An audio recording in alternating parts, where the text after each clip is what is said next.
I'm originally from Lodi, California. It's about from where I'm at right here. It's about 7 hour drive. Um, it's Northern California. Uh, so that's where I was originally from. I grew up there for 23 years, and you know in the neighborhood, gang banging, just chilling out there, doing drugs. Um, the thing is I was living a double life, So I was doing gang banging, and then I was doing coaching football, like athlete. So I was living a double life. I had the devil on one side, and I had God on the other side.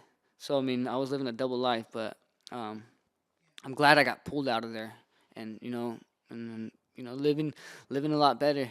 So I would say my drug of choice would be for sure alcohol. Cocaine was my stimulant to get me up. That way I can drink more alcohol.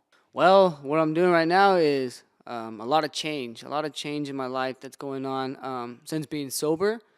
Um, I, being on an active addiction for a long time, you don't care about yourself. That's the main thing, And now I'm sober, and I'm a more of appreciative of myself, um, just hygiene, stuff like that.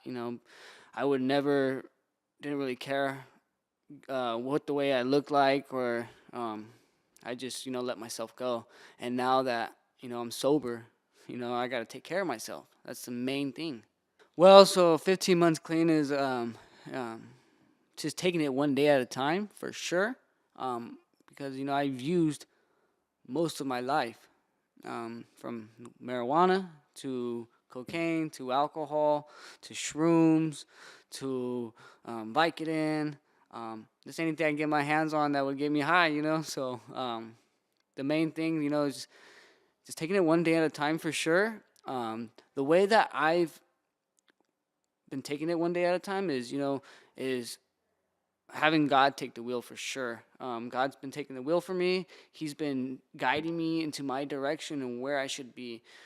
Before, I would just let the devil take the wheel, let me take the wheel, and where it got me was horrible.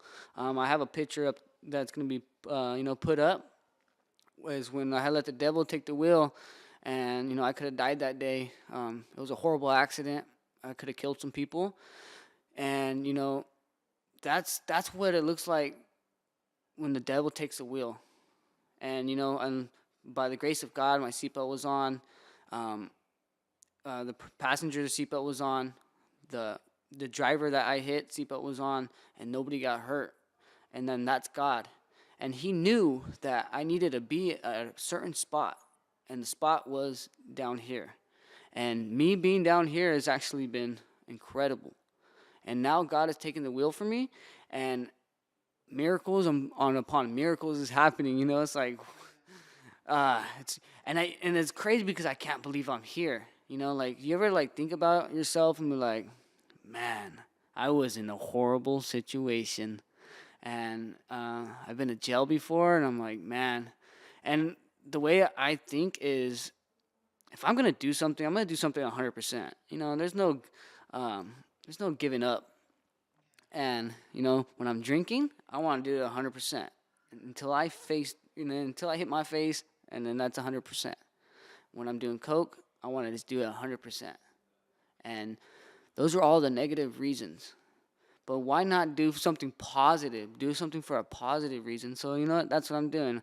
I'm doing this 100%, and then staying with sobriety, keeping sobriety my main focus. I woke up at 7 a.m. like a normal day, hungover, and I needed a beer. So of course I drank a beer, went to work, and then like I said, I'm driving a company truck now. I was a foreman of a turfing company. So I was drinking all day, for lunchtime, and then so I went. Um, I had a girl with me, and so I took her on our date, and we went to a bar, and then after the bar, I took her out to eat, and that day was just a blur. I forgot, what happened. I just woke up to seeing shattered glass because the front windshield broke, And then I look over, she's crying, and I'm like, whoa, what just happened? And then from right there, I just sobered up. I was like, oh shoot! And then the cops are right there. I'm like, oh man, I'm all right, officer. I'm not drinking, like it's a little slurring and all that. And then they're like, man, I can just smell it off you. I was like, no, I just had one beer. They're like, no, you had more than one beer. And yeah, so and looking back, because they have like this page where you can see what's going on in your town, and then they had my photos up of the accident, which is I'll show you guys.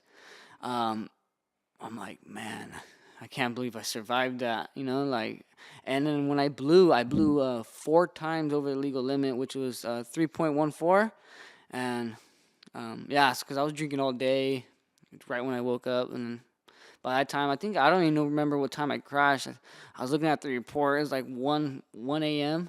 I think. But the next day after it happened, I went to the store and I got me another beer. Because I went to jail that day. I got a DUI. And then I went to the store and I bought me another beer. That's how hard my addiction was. Just, I was thirsty. Yeah, for sure. So, I mean, even after that, I was driving drunk. I had a Jameson with pickle juice in my drawer. I mean, my, like the little um, glove department, the middle console. I would have a Jameson in there, and I would have pickle juice because, pickle juice and Jameson, and I would knock them both back. So,